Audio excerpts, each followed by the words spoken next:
Dressember Day 16, according to the California Child Welfare Council in LA, Los Angeles, 80% of victims recovered from human trafficking raids were from the foster care system. So again, beware of the vulnerable populations. So now I'm going to continue A Christmas Carol, The Ghost of Christmas Present, and Ebenezer Scrooge just got to Bob Cratchit's house. Then up rose Mrs. Cratchit's wife, dressed out but poorly in a twice-turned gown, but brave in ribbons, which are cheap and make a goodly show for sixpence. And she laid the cloth, assisted by Belinda Cratchit, second of her daughters, also bravely in ribbons, while Master Peter Cratchit plunged a fork into the saucepan of potatoes, and getting the corners of his monstrous shirt collar, Bob's private property, conferred upon his son and heir in honor of the day, into his mouth, rejoicing to find himself so gallantly attired and yearning to show his linen in the fashionable parks. And now two smaller Cratchits, boy and girl, came tearing in, screaming that outside the baker's they had smelt the goose, and known it was their own, and basking in luxurious thoughts of sage and onions, these young Cratchits danced about the table, and exalted Master Peter Cratchit to the skies, while he, not proud, although his collar nearly choked him, blew the fire until the slow potatoes bubbled up, knocking loudly at the saucepan lid to be let out and peeled. Whatever has ever got your precious father, then, said Mrs. Cratchit, and your brother, Tiny Tim, and Martha weren't as late last Christmas Day by half an hour? Here's Martha, Mother, said a girl, appearing as she spoke. Here's Martha, Mother, cried the two young Cratchits. Hurrah! There's such a goose, Martha.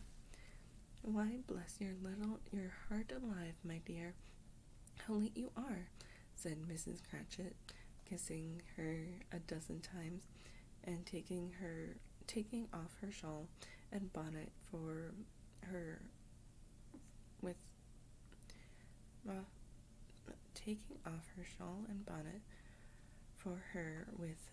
official zeal. Why, we'd a deal of work to finish up last night, replied the girl, and had to clear away this morning, Mother. Well, never mind so long as you are come, said Mrs. Cratchit. Sit ye down before the fire, my dear, and have a warm. Lord bless you. No, there's father coming, cried the two young Cratchits, who were everywhere at once. Hide, Martha, hide! So Martha hid herself, and in came little Bob, the father, with at least 3 feet of comforter, exclusive of the fringe, hanging down from before him, and his threadbare clothes darned up and brushed to look seasonable, and Tiny Tim upon his shoulder. Alas for Tiny Tim, he bore a little crutch, and had his limbs supported by an iron frame. "Why, where's our Martha?" cried Bob Cratchit, looking round. "Not coming," said Mrs. Cratchit. "Not coming," said Bob, with a sudden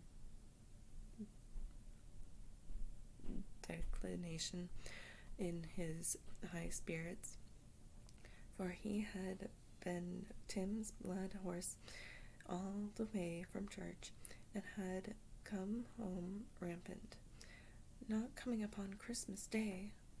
Martha didn't like to see him disappointed, if it were only in a joke, so she came out prematurely from behind the closet door and ran into his arms, while the two young Cratchits hustled Tiny Tim and bore him off into the wash-house, that he might hear the pudding singing in the copper. "And how did little Tim behave?" asked Mrs. Cratchit, when she had rallied Bob on his credulity, and Bob hugged his daughter to his heart content. "As good as gold," said Bob, "and better. Somehow he gets thoughtful sitting by himself so much, and thinks the strangest things you ever heard. He told me, coming home, that he hoped the people saw him in church because he was a cripple, and it might be pleasant to them to remember upon Christmas Day who made lame beggars walk and blind men see." Bob's voice was tremulous when he told them this, and trembled more when he said that Tiny Tim was growing strong and healthy. His active little crutch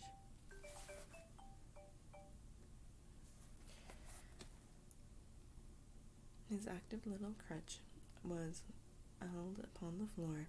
Back came Tiny Tim before another word was spoken, escorted by his brother and sister to his stool before the fire, while Bob, turning up his cuffs as if, poor fellow, they were capable of being made more shabby, compounded some hot mixture in a jug with gin and lemons, and swirled it round and round, and put it on the hob to simmer.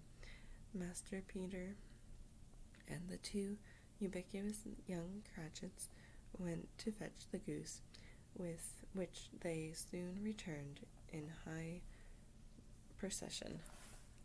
So I'm going to end there. Thanks for watching.